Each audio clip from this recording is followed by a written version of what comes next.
Falando de História.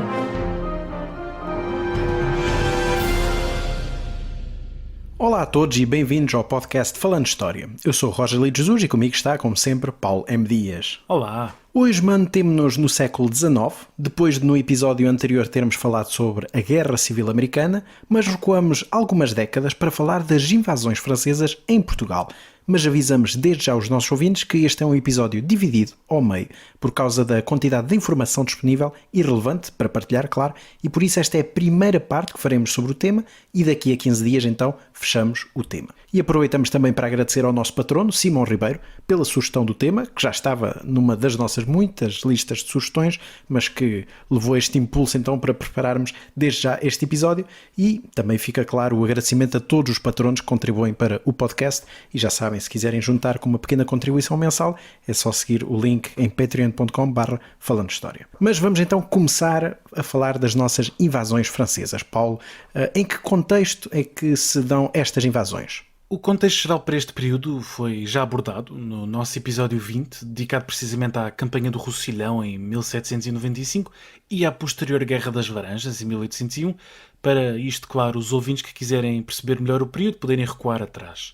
Mas o importante é em fazer aqui um apanhado geral dos acontecimentos para se compreender o interesse de Napoleão Bonaparte por este nosso cantinho à beira-mar plantado, Portugal. E vou, aliás, demorar um pouco mais a explicar o contexto envolvente desta primeira invasão francesa, porque é isso que acaba por explicar as duas invasões posteriores, que foram lançadas precisamente para tentar recuperar o que foi perdido. Então vais recuar até quando para conseguirmos contextualizar os nossos ouvintes? Para começar, e como sabemos, não é do conhecimento geral, a execução de Luís XVI de França arrepiou todos os monarcas europeus, que muito rapidamente se organizaram para tentar esmagar estes ideais revolucionários franceses, não fosse dar-se o caso dos seus próprios súbditos começarem a ter ideias semelhantes. Como ninguém queria acabar no cadafalso, entre 1792 e 1802 foram formadas várias coligações, que incluíam potências como a Inglaterra e a Áustria, e países também menos influentes, como Portugal ou Espanha, e isto sempre com o objetivo de derrubar a França revolucionária. Por isso os dois reinos ibéricos vão participar na chamada Campanha do Roussillon, nos Pirineus, em 1795, mas que acaba por correr muito mal, levando então Espanha a assinar um tratado de paz secreto com França, o que deixa Portugal isolado. E pior ainda, no ano seguinte, em 1796, Espanha e França tornam-se aliadas, o que correspondia a um cenário de pesadelo para o governo português. Mas em que medida? Porque é que esta aliança franco-espanhola ameaçava tanto Portugal? Porque essa aliança levava a um desequilíbrio de poderes em solo ibérico. Há que ter em conta que quer Portugal, quer Espanha são jogadores de segunda linha estratégico nesta época. Portanto, acabam por aliar-se às maiores potências da época, a Inglaterra e a França. Como sabemos, a aliança entre Portugal e Inglaterra era muito antiga e enquanto Espanha se mantive do lado inglês durante estas guerras da coligação dos finais do século XVIII, Portugal podia atacar França sem grandes receios de ser invadido. Mas quando Espanha troca de lado em 1796, o caso muda completamente de figura e a ameaça de uma invasão espanhola ou francesa torna-se bastante mais realista. Claro. Não por acaso é por esta altura que começam a ser elaborados planos de invasão de Portugal, precisamente para cortar o acesso inglês aos seus portos. Invasão que vai então acontecer em 1801, como falámos no nosso episódio 20, que é a chamada então Guerra das Laranjas. Ora, nem mais. E, portanto, não vou perder muito tempo a falar disto, porque temos precisamente esse episódio. Mas de forma muito resumida, é preciso lembrar que, na primavera de 1801, um exército espanhol invadiu o Alentejo, tomou várias praças fortes, demonstrando assim que, apesar de há muito se esperar esta invasão, muito pouco tinha sido feito na prática para fortalecer as defesas do reino. Olivença é perdida nesta altura, mas a derrota podia até ter sido mais pesada, com mais território pilhado e conquistado, caso as tropas espanholas não tivessem recebido ordens para não avançar. E isto porque Manuel Godoy, o primeiro-ministro do rei Carlos IV de Espanha, não confiava inteiramente em Napoleão, que tinha subido ao poder em França em 1799, e por isso não queria apagar Portugal do mapa, porque isso apenas beneficiaria a França. O plano napoleónico passava então pelo desmembramento do reino português, guardando uma das suas províncias mais populosas como futura moeda de troca num tratado de paz com a Inglaterra. Portanto, aqui o que interessa é sempre o jogo entre França e Inglaterra e não tanto os países marginais. E passava ainda pelo encerramento dos portos portugueses à navegação inglesa. Mas quando o Tratado de Paz é efetivamente assinado em Badajoz em setembro de 1801, não incluía nenhuma cláusula sobre a entrega de qualquer província portuguesa, para, claro, uma grande fúria de Napoleão. Ainda assim, Portugal foi obrigado a pagar uma avultada indemnização, a fazer concessões comerciais e a entregar territórios sul-americanos à França, ali na região das Guianas, a norte do Brasil, além de se comprometer a encerrar os portos do Reino e do Império aos navios ingleses. Mas esta última cláusula era absolutamente impossível de cumprir e Portugal teimou sempre em manter os portos abertos. Mas porquê esta insistência toda? A ameaça militar francesa e espanhola não era suficiente para dissuadir Portugal? O problema é que Portugal não podia dar-se ao luxo de hostilizar nenhuma das partes. Como a Guerra das Varanjas tinha demonstrado, não alinhar com França levava a uma invasão terrestre e à subjugação da metrópole, digamos assim. O que só não aconteceu em 1801 porque Godoy não quis. Mas se Portugal se tentasse afastar da Inglaterra, não só passaria fome, já que era inteiramente dependente das exportações inglesas, como a Marinha Britânica bloquearia o acesso à principal fonte de rendimento da coroa, o Brasil. E de facto, em 1806, os ingleses ameaçam mesmo o governo português com a ocupação do Brasil caso Portugal fizesse algum género de concessão a Napoleão. Era uma situação praticamente impossível de gerir. E qual foi então a solução encontrada para este problema que, à boa maneira portuguesa, é um pau de dois bicos? É isso mesmo, não havia uma solução e por isso o governo vai retomar a política dúplice experimentada antes da Guerra das Laranjas para tentar agradar a gregos e a troianos, ou neste caso a ingleses e a franceses.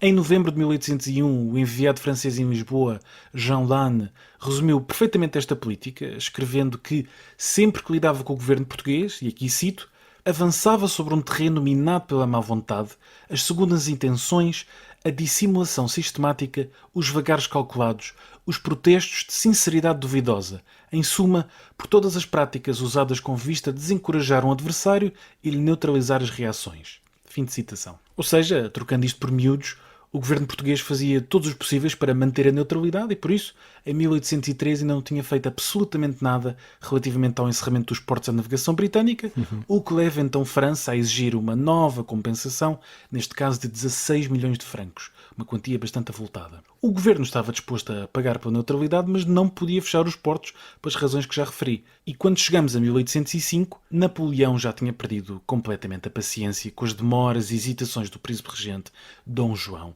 e por isso começa a planear uma invasão para forçar o governo português a alinhar com França. E é então que Jean Andoche Junot, general e amigo de Napoleão, é enviado a Lisboa para negociar uma vez mais o encerramento dos portos, que é sempre o grande problema, e as ordens de Napoleão, que desde 1804 era imperador de França, eram bastante claras. Junot devia negociar durante apenas 15 dias, repito, 15 dias, fins os quais seguiria a retirada dos embaixadores francês e espanhol de Lisboa e uma declaração formal de guerra. Mas, para grande sorte do governo português, os acontecimentos vão acabar por precipitar-se noutras frentes, obrigando Napoleão a adiar a invasão de Portugal. E sendo assim, temos que olhar para um contexto muito maior do que simplesmente para Portugal. Que assuntos são estes? O que é que acabou por acontecer que prendeu a atenção do imperador Napoleão? Bom, se durante o período da França Revolucionária tinha havido coligações contra a França, neste momento coligações vão existir. Portanto, entre finais de 1805 e inícios de 1807, Napoleão vai obter grandes vitórias na Europa, sobretudo na Europa Central e de Leste, enfrentando com sucesso as forças combinadas da Áustria, da Prússia e da Rússia. Foi assim consolidando o seu controle sobre o continente europeu, por intermédio de vitórias em batalhas tão importantes e famosas como a Batalha de Austerlitz, a 8 de dezembro de 1805. E por fim, a 21 de novembro de 1806, o imperador francês assinou o Decreto de Bloqueio Continental, que estipulava que todos os reinos europeus, sem exceção, estavam obrigados a fechar os seus portos ao comércio e navegação britânicos. O objetivo era isolar por completo a Inglaterra, impedindo-a de importar os bens que lhe fossem necessários, desde logo comida, para que os ingleses se vissem forçados, nas palavras do próprio Napoleão, e cito, a comer o seu carvão. Napoleão esperava vergar os ingleses pela fome e pela penúria, visto que não tinha meios navais para lançar uma invasão das Ilhas Britânicas. O domínio inglês sobre os mares era quase total, sobretudo desde a vitória na Batalha de Trafalgar, a 21 de outubro de 1805, onde uma armada liderada pelo famoso Horatio Nelson, o almirante, destruiu as armadas combinadas de França e de Espanha. Para combater os britânicos no mar e abrir caminho a esta desejada invasão da Inglaterra, Napoleão precisava de barcos, que esperava evidentemente obter dos países que viessem a integrar este bloqueio continental, desde logo a Holanda, a Dinamarca e, claro, Portugal. E, obviamente, Portugal é então pressionado mais uma vez a integrar este bloqueio à Inglaterra. Nem mais, e em meados de agosto de 1807 chega a Lisboa um ultimato francês. Até 1 de setembro desse ano, Portugal deve cumprir as estipulações do bloqueio continental ou seja, fechar os portos aos ingleses, confiscar os seus bens e navios e aprisionar todo e qualquer súbdito britânico, caso contrário França declara guerra. Como se percebe, Napoleão tinha-se fartado da política duplista do governo português e por isso decidiu tomar o reino pela força, capturar a família real e obrigá-los a abdicar em seu favor, permitindo-lhe de uma assentada controlar Portugal, controlar o seu império e a sua armada, o que naturalmente o colocaria mais perto do seu objetivo de invadir a Grã-Bretanha. Claro que o governo português sabia perfeitamente que este era o plano napoleónico e por isso começou a encarar com cada vez mais seriedade a possibilidade de a família real retirar para o Brasil. Uma opção, aliás, que já tinha sido ponderada anteriormente, como também já falámos no nosso episódio 46 sobre a independência do Brasil. Sim, exatamente. Era até uma hipótese bastante antiga, nunca concretizada, como aliás falámos no episódio que referiste, e remontava até aos finais do século XVI.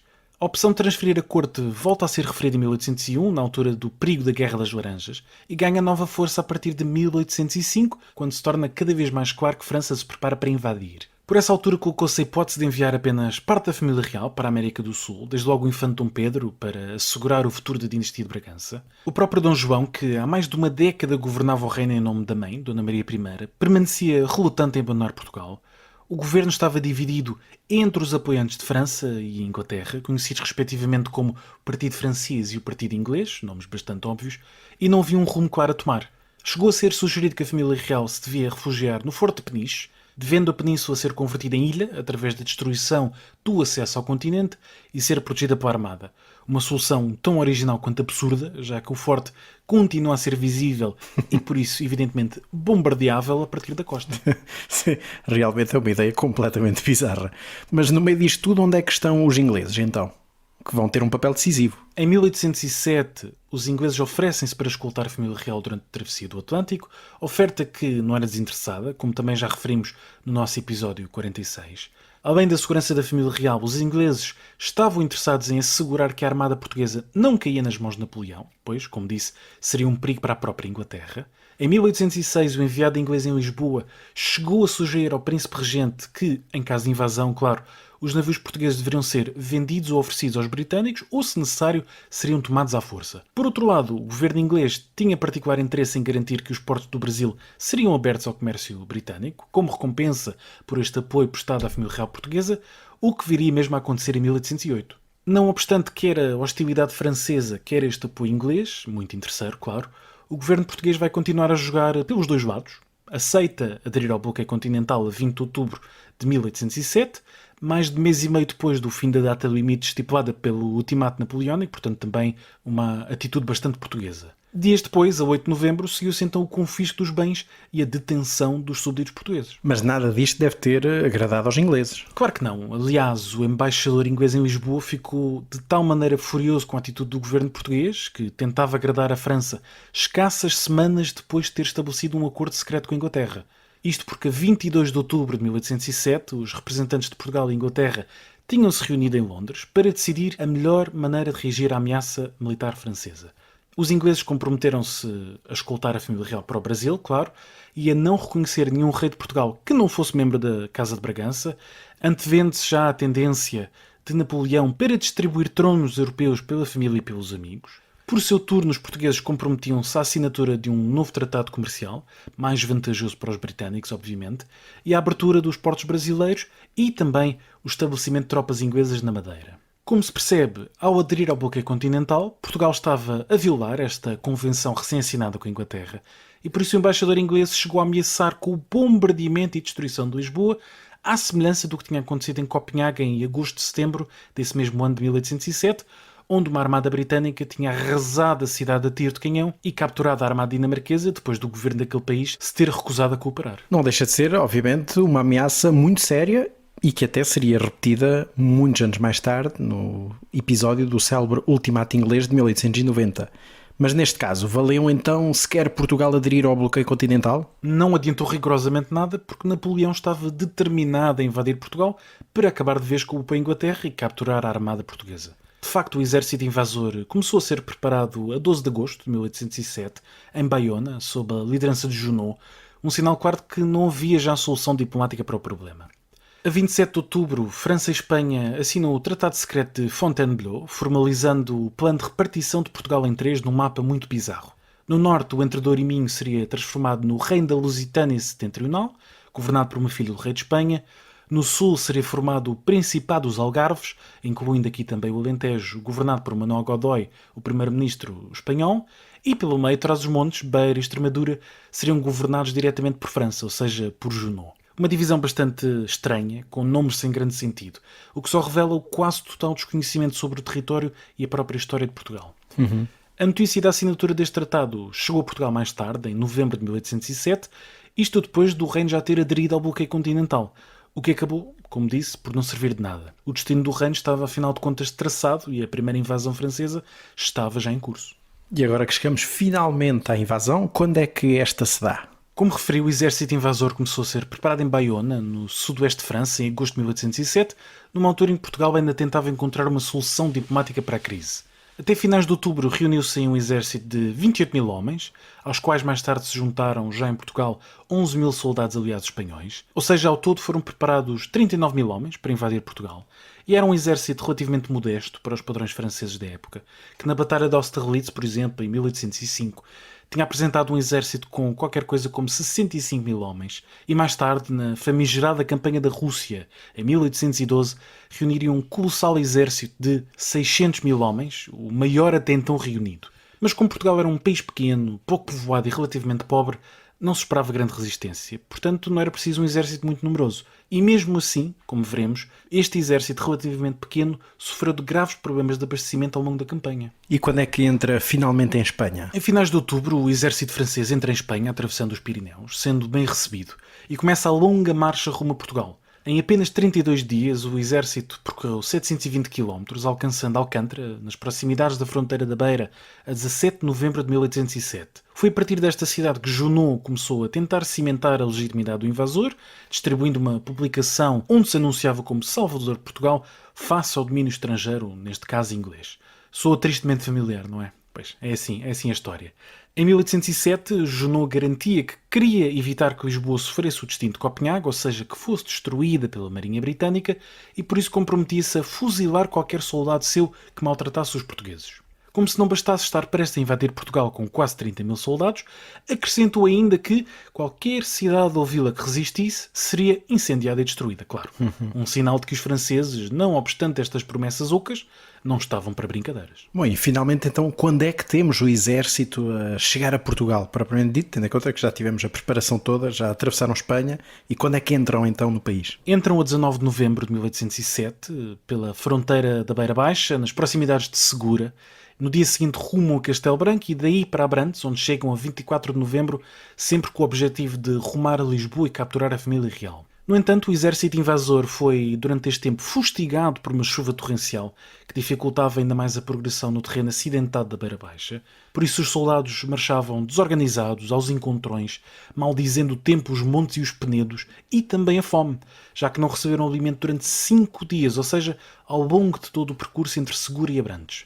Os que podiam alimentavam-se pelo caminho, com o que achavam, bolotas, castanhas, mel, mas a maioria passava fome. Pois. Chegou-se ao ponto de um adjunto de Junot, o futuro barão de Thiébaut, vir a lembrar, anos mais tarde, que a marcha rumo a Lisboa foi uma caminhada, e cito, de fome, esgotamento e dilúvio. Fim de citação. O exército francês seguiu então para o Cartacho, a norte de Lisboa, e a 30 de novembro, Junot, ao comando de 1500 soldados esfarrapados, exaustos e desmoralizados, entra finalmente na capital portuguesa. O mesmo adjunto que antes se queixou da marcha viria também a recordar que, e cito uma vez mais, o estado em que estávamos é difícil de acreditar. As nossas roupas tinham perdido completamente a cor e o feitio. Não mudava de roupa interior desde Abrantes. Os pés saíam-me das botas. Fim de citação. Como se percebe, o exército francês não estava em condições de combater, nem estava muito higiênico.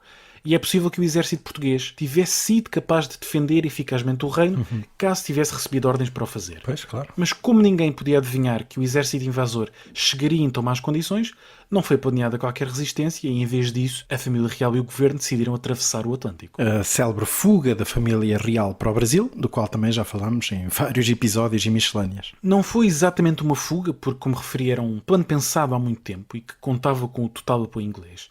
Mas, à boa maneira portuguesa, as decisões e os preparativos foram todos feitos à última da hora e em cima do joelho. Há vários dias que refugiados oriundos da Beira rumavam a Lisboa, semeando o pânico entre a população com relatos de saques e violações.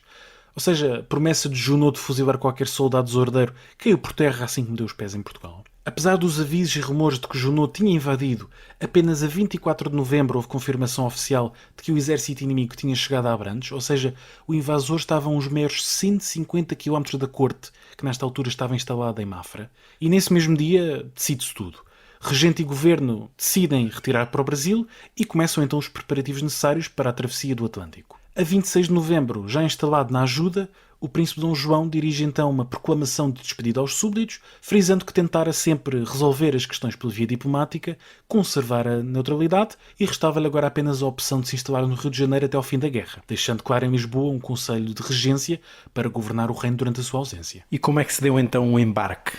O embarque de pessoas e bagagens aconteceu em Belém, entre os dias 25 e 27 de novembro, num clima de grande ansiedade, de grande confusão, receando-se que Junot chegasse a Lisboa a qualquer momento. As estradas de Benfica e Belém estavam atulhadas de carros cheios de bagagens, de gente da corte e da fidalguia, e familiares e amigos faziam despedidas muito emocionadas, julgando, em alguns casos até com razão, que nunca mais regressariam a Portugal. O príncipe Dom João e a restante família embarcaram no dia 27, e a rainha Dona Maria I, que não era vista em público desde os seus problemas de saúde mental, 15 anos antes, terá berrado ao cocheiro para que abrandasse, e cito, pois pensarão que vamos fugindo. Fim de citação.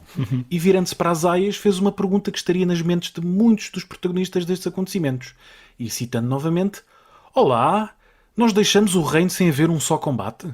Fim de citação. O que é um comentário bastante apropriado de se fazer. Exatamente. E quando chegamos ao cais em Belém, a rainha desata num pranto, a chorar, tenta fugir e é então agarrada por 2 criados que a transportam ao colo até uma embarcação. Pelo meio de tudo isto, a população desesperava, obviamente, tentava embarcar a todo custo, entrando em confronto com a polícia e com os militares que guardavam os navios. A situação era tão tensa que um ministro quase foi linchado na rua pela multidão enfurecida por aquilo que viam como a fuga cobarde do regente, quando na realidade sabemos que se tratava de uma estratégia bem pensada, mas claro, isto não dizia absolutamente nada a quem ficava para trás. Claro. O próprio Napoleão viria anos mais tarde a admitir que o príncipe Dom João fora o único que o conseguira enganar, pondo-se ao fresco no Brasil e impossibilitando a subjugação total de Portugal. E quanto à frota em si, estamos a falar de quantos navios, quantas pessoas? A armada portuguesa era composta por 23 embarcações, 8 naus, 4 fragatas, 12 brigos e uma galeota, portanto algumas embarcações de vulto e outras mais pequenas, às quais se juntaram entre 30 e 60 navios mercantes, não sabemos ao certo, e sem esquecer os 9 navios de guerra ingleses que foram destacados para escoltar a família real. Ao todo terão embarcado entre 8.000 e 15.000 pessoas, não sabemos ao certo os números, mas praticamente toda a elite governativa e cultural do reino embarcou. Além da família real e do governo, embarcaram também fidalgos e nobres, membros da igreja, juízes e outros oficiais régios, académicos, negociantes ricos, soldados e criados, ou seja, um mar de gente, constituído sobretudo pelos ricos e poderosos, mas também por aqueles que os serviam. A bordo seguia também o Tesouro Português, uma cifra elevadíssima, que andaria entre os 80 e os 200 milhões de cruzados, o que quer dizer que os cofres do reino ficaram vazios, o que seria de esperar. E isto sem esquecer os inúmeros tesouros artísticos e culturais embarcados, como pinturas, livros, joias e imobiliário, enfim, todo o luxo e esplendor necessário para instalar a corte no Rio de Janeiro.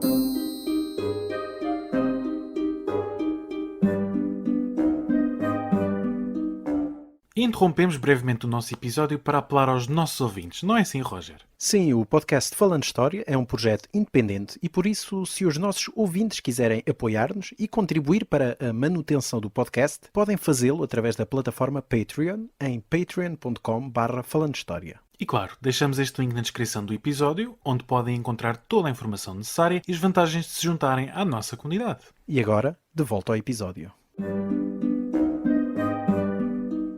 Fizeste toda a descrição, portanto, desta preparação da armada, que, como disseste bem, não foi uma coisa simplesmente inventada à pressa, não é? Mas já um plano bastante pensado, apesar de executado num espaço muito diminuto de tempo, e já temos toda a nobreza embarcada, o regente, a rainha em si, e quando é que finalmente parte a armada em direção ao Brasil? Bom, o mau tempo atrasou a partida de Belém, que só acontece então a 30 de novembro, escassas horas antes da chegada de Junot a Lisboa. Assim que soube da partida da família real, Junot cavalgou apressadamente para Belém, onde deu ordens para que um canhão instalado no Forte do Bom Sucesso, ali ao lado da Torre de Belém, disparasse contra a armada que ainda era visível ao longe. Mas os navios estavam demasiado longe, claro, para serem atingidos, e Junot ficou literalmente a ver navios. É esta a origem desta expressão popular. A família real acabou por demorar 3 meses a atravessar o Atlântico, uma viagem bastante dura, e desembarcaram na Bahia a 21 de janeiro de 1808, seguindo depois para o Rio de Janeiro, que alcançaram em março.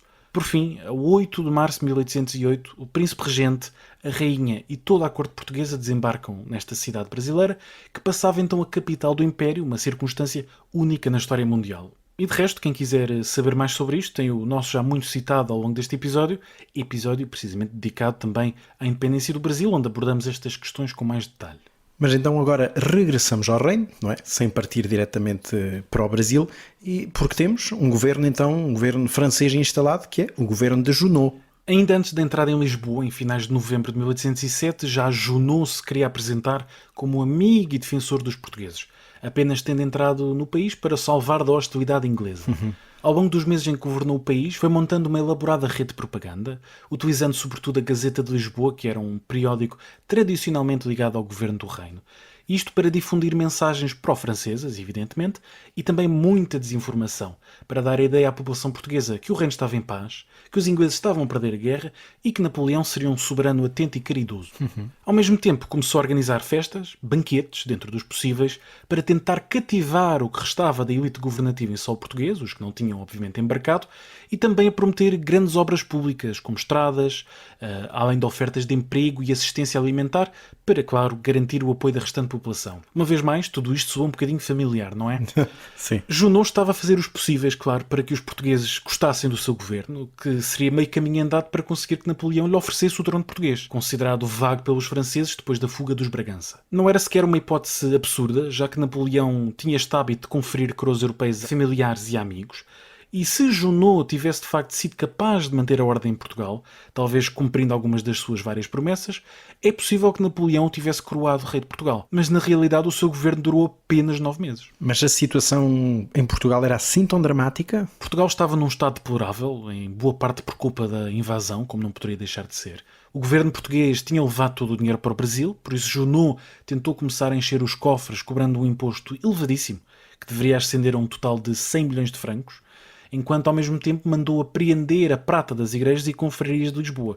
Portanto, uma excelente maneira de desagradar a toda a gente e sobretudo à igreja. Não haja dúvida. A 13 de dezembro de 1807, a substituição da bandeira portuguesa pela bandeira francesa no Castelo de Lisboa, Castelo de São Jorge, deu origem a um violento motim que só foi reprimido a custo pelas tropas napoleónicas e não era nada bom augúrio, já que ao longo dos meses seguintes acabariam por explodir várias revoltas um pouco por todo o reino, pondo em causa esta ocupação francesa e espanhola, sendo que esta última se focava em cidades-chave como Porto, Setúbal e Elvas. Quando, em fevereiro de 1808, Junot extinguiu o Conselho da Regência, que tinha sido formado pouco antes da fuga da família real para o Brasil, e pouco depois anunciou a anexação formal de Portugal à França, a situação piorou consideravelmente e a contestação à ocupação subiu de tom. E aqui é preciso olhar brevemente para o que se passava em Espanha para compreender os acontecimentos no seu quadro geral. Portanto, mais uma vez, procuramos olhar para isto tudo numa perspectiva macro, sem ser apenas reduzido a Portugal. Portanto, o que é que se passava então em Espanha, para ter um impacto tão grande aqui? Bom, o rei Carlos IV de Espanha e o seu primeiro-ministro, muitas vezes referido Manuel Godoy, foram praticamente sempre ávidos apoiantes de França, mas quando chegamos a 1808, o príncipe herdeiro, o futuro Fernando VII, decidiu que estava na altura de substituir o pai. Um desaguisado familiar, que podia ter resultado apenas na troca de monarca e no seu continuado apoio político e militar à França, mas Napoleão viu esta situação como uma oportunidade de colocar o seu irmão, José Bonaparte, no trono espanhol. Por isso, quando a família real espanhola tentou fugir para a América do Sul, seguindo o exemplo da sua congênere portuguesa, foi capturada em Aranjuez, nos arredores de Madrid, a 17 de março de 1808. Seguiu-se depois a abdicação dos reis Bourbon, em favor de José Bonaparte, e a ocupação de Espanha com 145 mil soldados franceses, muitos mais do que os que tinham ocupado Portugal, como é óbvio, e muitos dos quais tinham entrado precisamente naquele reino com o pretexto de invadir Portugal ou defender os portos contra os ingleses. Mas este foi um tremendo erro da parte de Napoleão. O seu irmão José era muito impopular, era um péssimo comandante militar, ao ponto de os seus próprios generais o quererem depor, e na verdade os espanhóis riam-se abertamente do homem que nunca reconheceram como rei, dando-lhe a alcunha de Pepe Boteias, ou Pepe Garrafas, por causa do seu alegado alcoolismo. Teria sido de facto mais útil à França manter Espanha como aliada, liderada por um rei Bourbon, mas Napoleão optou pelo corte radical e semeou as sementes da sua própria desgraça. E de que maneira é que semeou precisamente essas sementes? Bom, a partir de março de 1808 eclodem em Espanha inúmeras revoltas locais, com a formação de juntas em diferentes cidades para tentar ocupar este vazio político e preparar a guerra contra os invasores. A mais célebre destas revoltas, o levantamento de Madrid de 2-3 de maio de 1808, que foi brutalmente reprimido pelas tropas francesas, deu origem a um famoso quadro do pintor Francisco de Goya, chamado precisamente O 3 de Maio em Madrid ou As Execuções, e que mostra de forma clara a repressão francesa sobre este levantamento, um entre tantos, mas um bastante importante e significativo. De resto, as tropas espanholas, as milícias e os civis armados começam então uma longa guerra de guerrilha contra a ocupação, atacando e matando soldados napoleónicos onde e quando possível. A 19 de julho, a derrota francesa na Batalha de Bailén mudou tudo. Não foi a primeira derrota dos exércitos napoleónicos, é certo, mas foi a primeira vez que tropas napoleónicas se renderam em massa, com um total de 20 mil soldados a depositarem suas armas aos pés do inimigo. E desta forma estilhaçou-se em Espanha o mito da invencibilidade de Napoleão, que mostrou aos outros reinos europeus que, afinal, se calhar era mesmo possível vencer França no campo de batalha. O sucesso espanhol vai conduzir a um apoio militar e financeiro britânico, que será particularmente importante para Portugal. E de resto, as revoltas em Espanha acabam também por servir de inspiração ao que vai acontecer em Portugal, precisamente durante este governo de Junot. Isto tudo então leva a crer, obviamente, que em Portugal também eclodiram revoltas populares. Sim, as revoltas começam no norte do reino. O Porto revolta-se a 6 de junho de 1808. O general Boisson, conhecido como Maneta por ter perdido um braço num acidente de caça, foi enviado para reprimir os revoltosos, mas nem sequer conseguiu chegar à cidade porque as suas tropas foram simplesmente atacadas pelo caminho por milicianos e civis armados. A 27 de junho, um grupo de 20 estudantes da Universidade de Coimbra, liderados por 2 antigos sargentos, assaltam e prendem a guarnição do Forte Santa Catarina, na Figueira da Foz, um dos mais espetaculares e ousados episódios desta resistência popular portuguesa. Um pouco por todo o reino, à semelhança do que acontecer em Espanha, vão formar-se várias juntas, como a Junta Governativa do Alentejo, com sede primeiro em Estremoz e depois em Évora, ou a Junta do Supremo Governo do Reino, com sede no Porto. Daí a famosa expressão, originada neste período, eu é que sou o presidente da junta. A sublevação de Évora foi duramente punida por ordens de Junot, com o célebre Maneta, já referido, Loisson, a derrotar os milicianos e a pilhar a cidade durante 2 dias, o que resultou na morte de aproximadamente 200 pessoas. E com revoltas a eclodir por todo o reino, Junot não tem mãos a medir. E o Loisson ainda menos. Right, quiet on the set. Camera speed. Sound production, take 1. Com revoltas a eclodir por todo o reino... Eu vou dizer. Com revoltas a eclodir por todo o reino...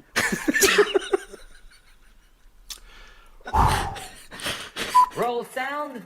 Sound production, take 2. Com revoltas a eclodir por todo o reino, Junot não tem mãos...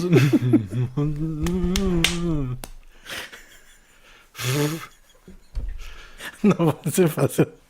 Com revoltas a eclodir por todo o reino... Com revoltas um pouco por todo o reino, Junot não tinha mãos a medir, Loisson ainda menos, e em agosto concretiza-se o seu pior pesadelo. Entre o dia 1 e 9 desse mês, 9 mil soldados ingleses, comandados por Sir Arthur Wellesley, futuro Duque de Wellington, muito famoso, tinham desembarcado em Lavos, na Figueira da Foz. Aí estavam os ingleses para capitalizar com as revoltas de Espanha e Portugal e expulsar os franceses. A estes ingleses juntaram-se rapidamente algumas tropas oriundas do norte de Portugal, mas só 1.500 soldados foram integrados no exército, porque os restantes não tinham nem treino nem equipamento suficiente para os padrões ingleses.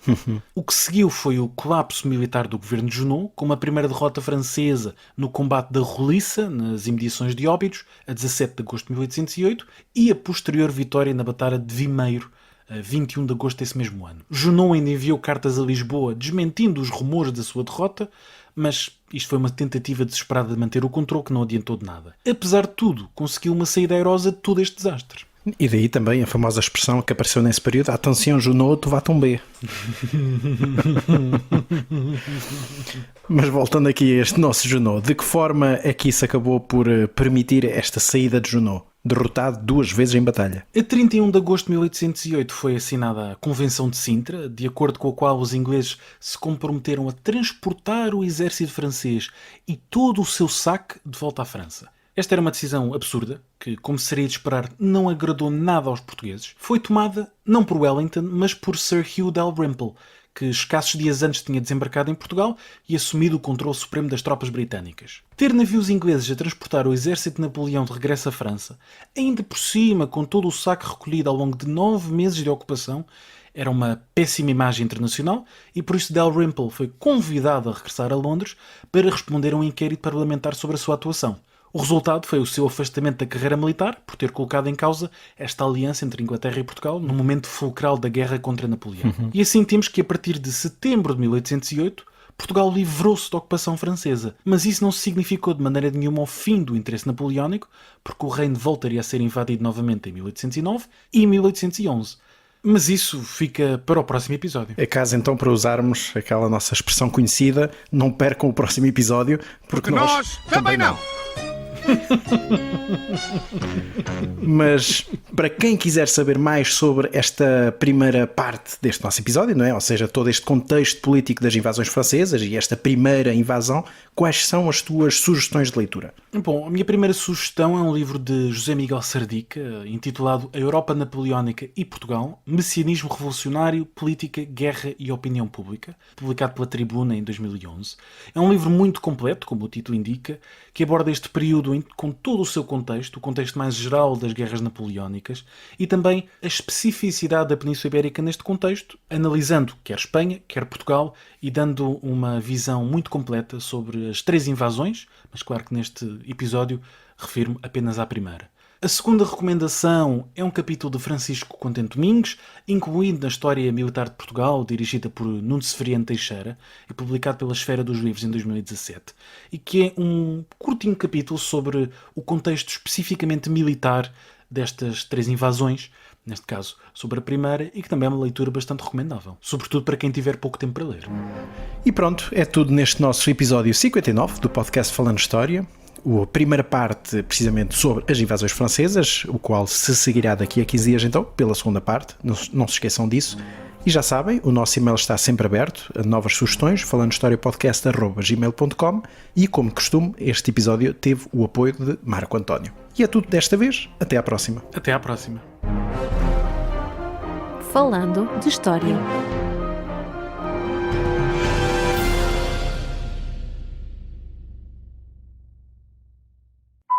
Eu ainda pensei em dizer: o exército francês dirigiu-se ao Cartaxo, uma frase que nunca foi dita na história da humanidade.